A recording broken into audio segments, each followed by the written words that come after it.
Hi wrestling fans, thanks for clicking on the Dreaded D-Rose Report Part 2. I missed Friday. I missed you guys.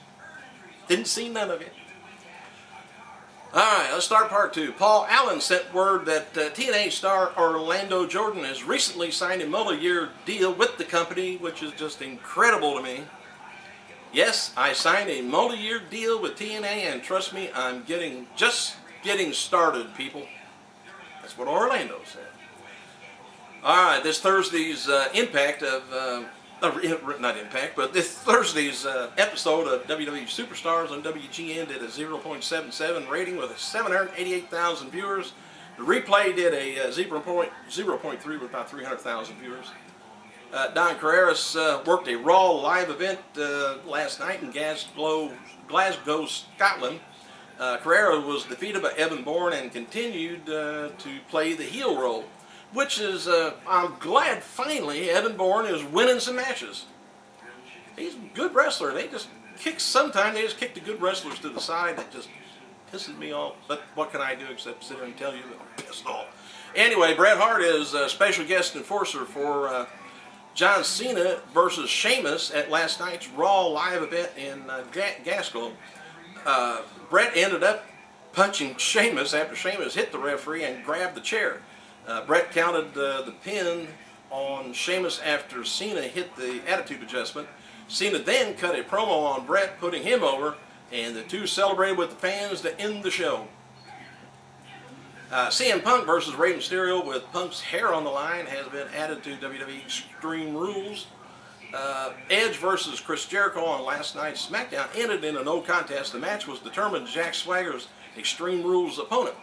It's expected that Swagger, Edge, and Chris Jericho is going to have a three-way for the world title at the pay-per-view. We'll see if I'm right.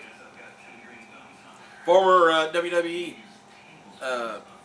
diva Maria appeared on One Side Ring podcast this week and says that WWE holds back their divas by not giving them and the division enough exposure or the women to get a chance to let their personalities across. And so here's some of the highlights that she said, which now you shouldn't be bad-mouthed. About being held back, she says, I wasn't allowed to do as much as I wanted to do, and I had all these great ideas and creative things, and constantly entering them into WWE Creative, but I couldn't use a lot of them. Maria says the divas weren't given enough time, and I think it's horrible disadvantage that the girls have. I felt I was held back all the time. I sure wouldn't. I wonder what would really happen if the divas were given that much time. I don't know. I think all the divas can't sell tickets, but I truly believe that the divas division always will. I think that missing out on a lot of talent right there. All right, about being a backstage interviewer for MMA events on HDNet, said one reason I'm not sad WWE fired me. I got 8 minutes of time on the MMA show, and I just talked to people, and it was just amazing. She said WWE never gave me minutes the whole entire time I was there. So apparently she wants everybody off the show so she can be on it. Got to divide it up. A lot of people in WWE. Anyway, SmackDown taping on June 15th, 2010, held at the RBC Arena in Raleigh, North Carolina. Tickets go on sale May 1st, 10 a.m. Chris Jericho is featured on a new issue of Beat Week magazine. I've never seen that.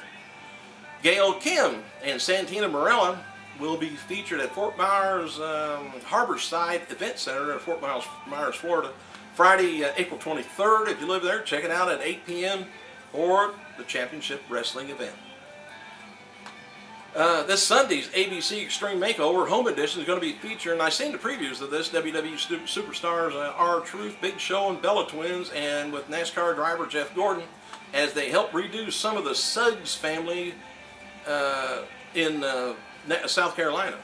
The episode, taped a few months back, will air this Sunday, 8 p.m. I've seen Big Show's knocking a wall over and having a pretty good time. He probably could really do it, too. Tommy Dreamer told Slam Wrestling in a new interview that he's been working on a book about his career and 2 screenplays and hope to sell one of them soon at least. Dreamer's also talking about the possibility of getting into movies. Man, everybody, I am too. Dreamer confirmed as TNA that TNA has contacted him since he's left WWE. He said they asked me when my non-compete clause was up. I told them that they'd better contact me after that. Legally, that's all they can do. By the way, Dreamer's non-compete thing expires this coming week, if it hadn't already. ESPN's got an article up about wrestlers' quotes from WWE THQ Wrestling Challenge that took place during WrestleMania weekend in Phoenix. Matt Hardy said the following on about his career.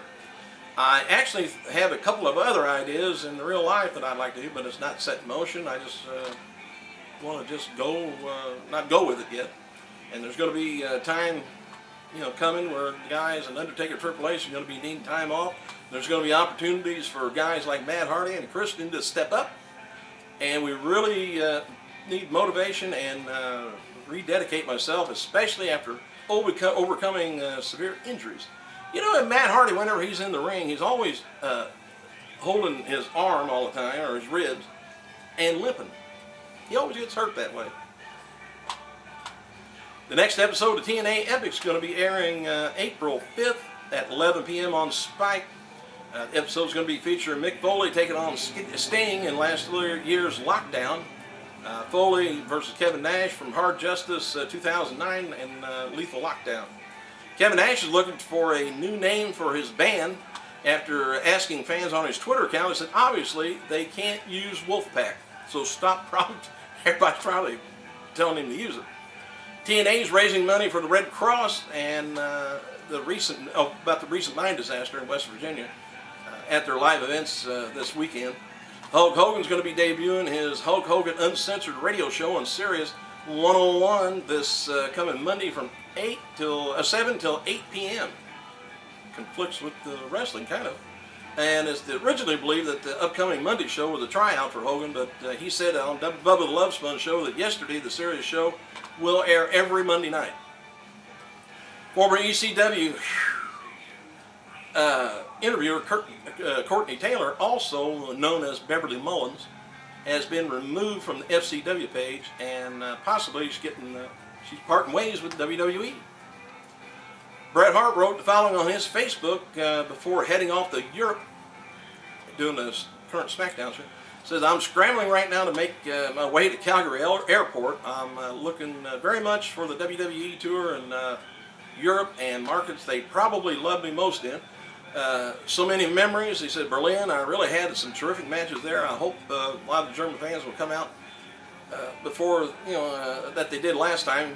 And he said, I recall Vince telling me that once Germany has never come back since, or that Germany has never come back since you left in '97. From there, Gas Globe, another city filled with great memories and in and out of the ring. Also had a great crowd turn out from a book signing last summer. I hope Gas Globe and all Hitman loyals come to see the Pink and Black. Oh, by the way, Triple H missed the Raw show, live show in Australia. Also missed last night's show in Newcastle, England, where he was scheduled to wrestle John Cena in the main event. It ended up being Cena versus Sheamus.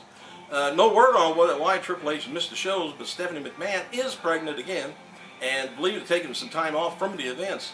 And maybe Triple H might be hurting a little bit too. Anyway, Bret Hart was a special guest enforcer with the Edge versus Jack Swagger match last night in Berlin. After the match, Swagger attacked Edge, and Bret looked on. Swagger brought a chair into the ring. Same sort of deal. And probably got disqualified, I guess.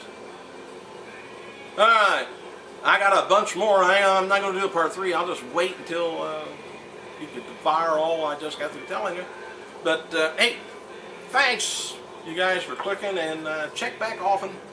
I'll be back soon. That's a threat. I gotta go.